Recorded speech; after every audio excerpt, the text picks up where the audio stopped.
Every day around the world, 800 women die from preventable causes related to pregnancy and childbirth.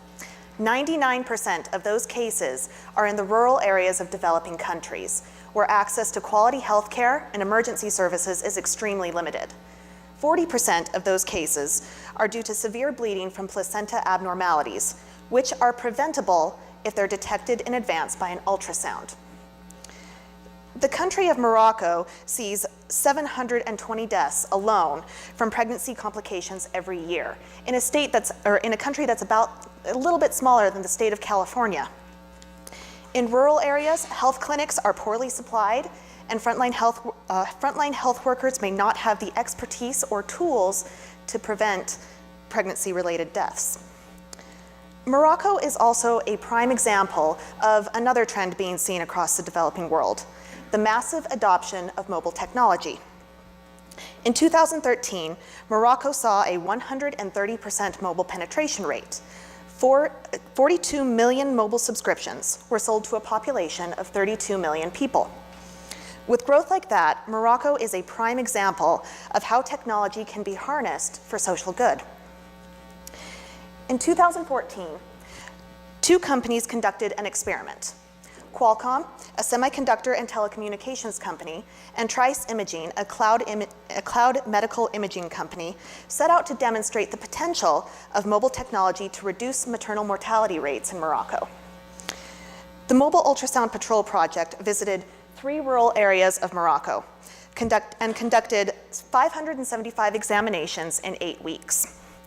The trial had 4 technical goals to make sure that this solution would work in rural and underserved areas.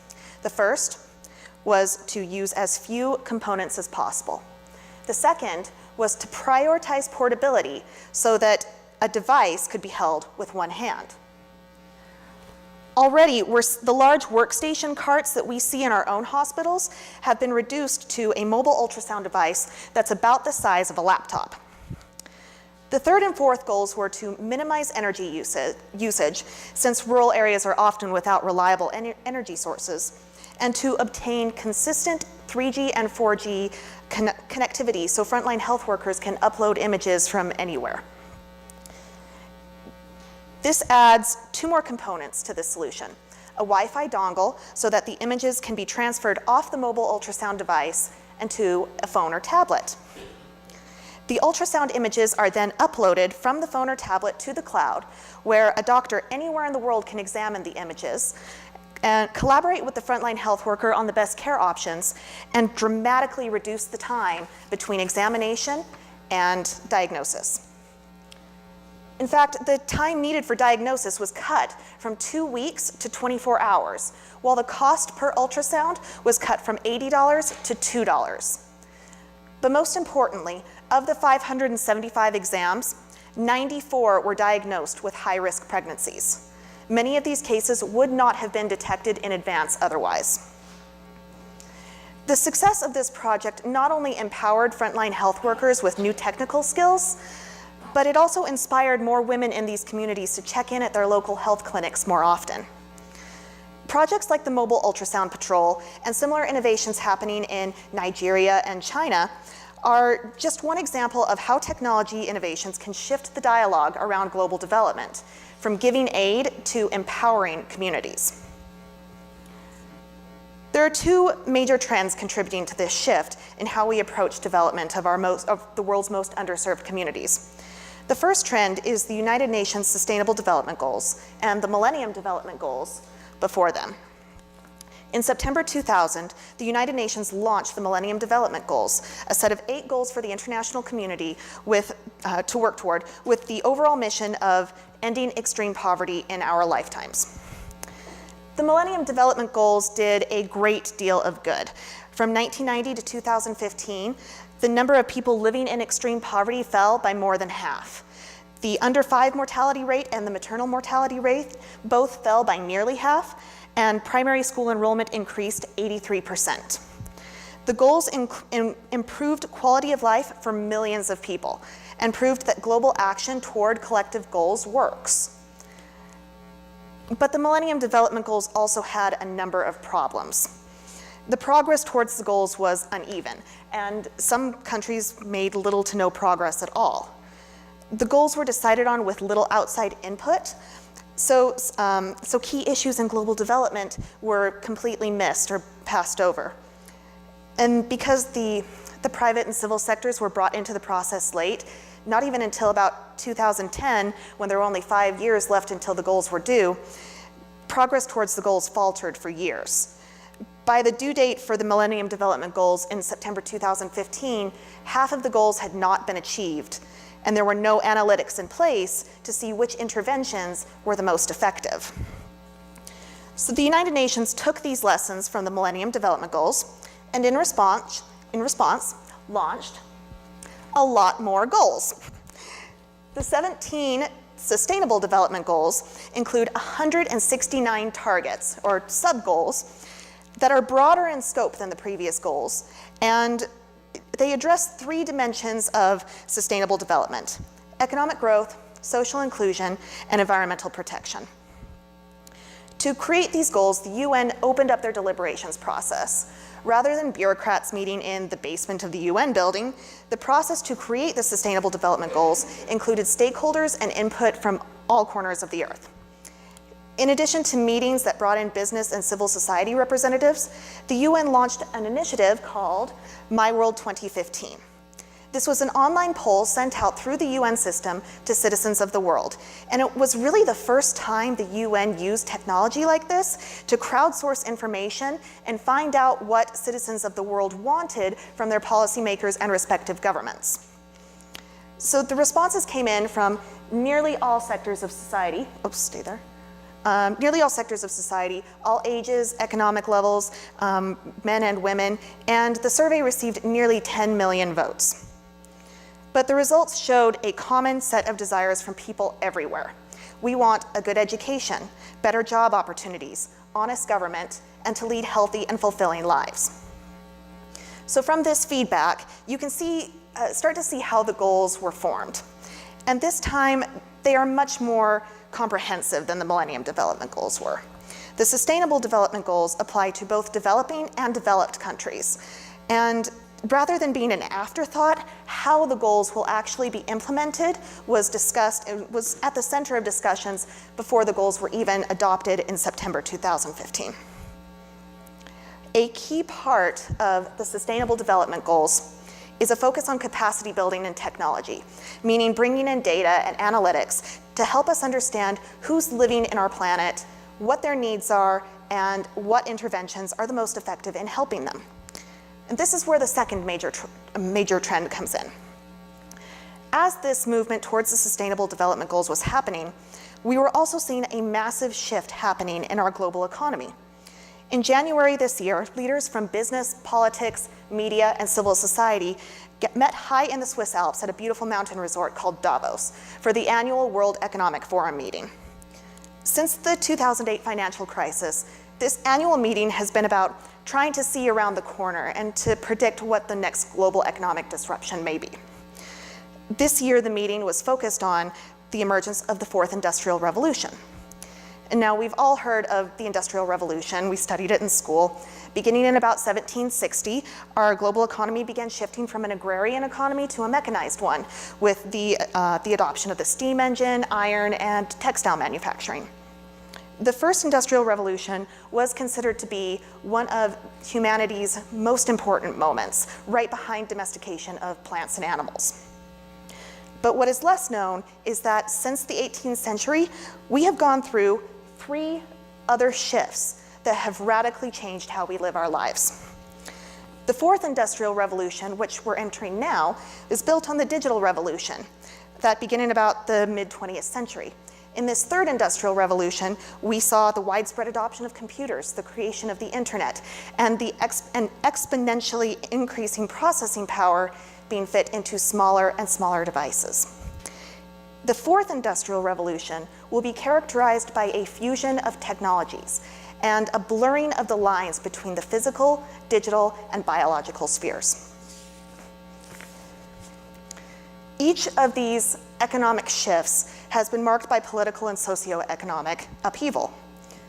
The first industrial revolution saw the French Revolution and wars of independence across Europe. The Second Industrial Revolution it ended sometime between World War I and World War II. Today, we're already seeing political and economic upheaval in the US as old economy jobs that relied on the Second and Third Industrial Revolution, or economic systems left over from those revolutions, start to disappear. People are losing their jobs to robots and automation, and that trend will continue to increase. If you think your job is safe, there is a 50% chance you're wrong. But this opportunity also means better quality of life for more people than ever before.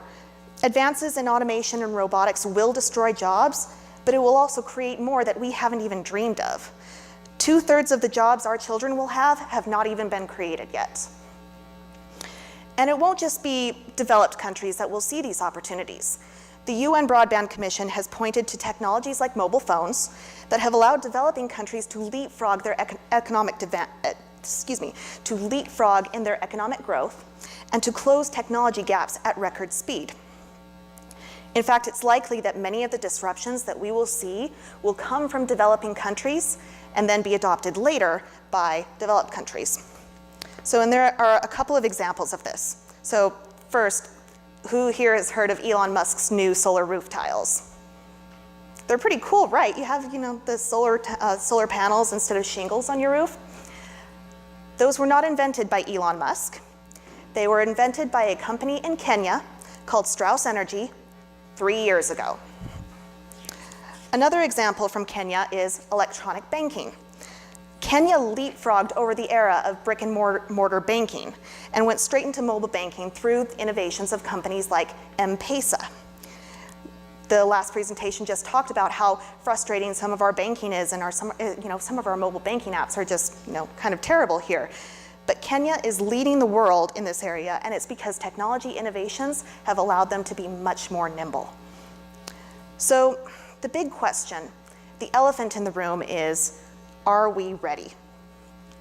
According to a report produced by Ericsson and the Earth Institute at Columbia University, future advances in ICTs, including mobile broadband, the Internet of Things, robotics and artificial intelligence, 3D printing, and others, will provide the tools for unprecedented advances in healthcare, education, and environmental monitoring and protection. But while private sector adoption of these technologies has soared, our policymaking institutions are not prepared. Government will have a big role to play in ensuring equal access to these transformational technologies and in dealing with the regulatory fallouts from the disruptions. But too many governments have too little knowledge of how any of these systems work. Projects like the Mobile Ultrasound Patrol show that more than ever before, public-private partnerships will be vital to empowering communities and creating sustainable development.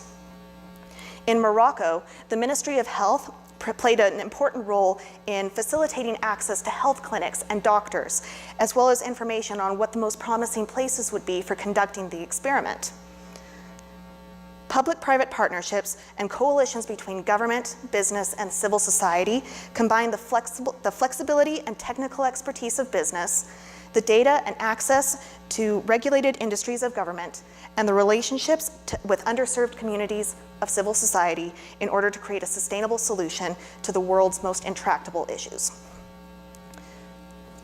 So let's go back to Morocco for a minute and take a closer look at technology's potential in sustainable development by following the life of a hypothetical woman.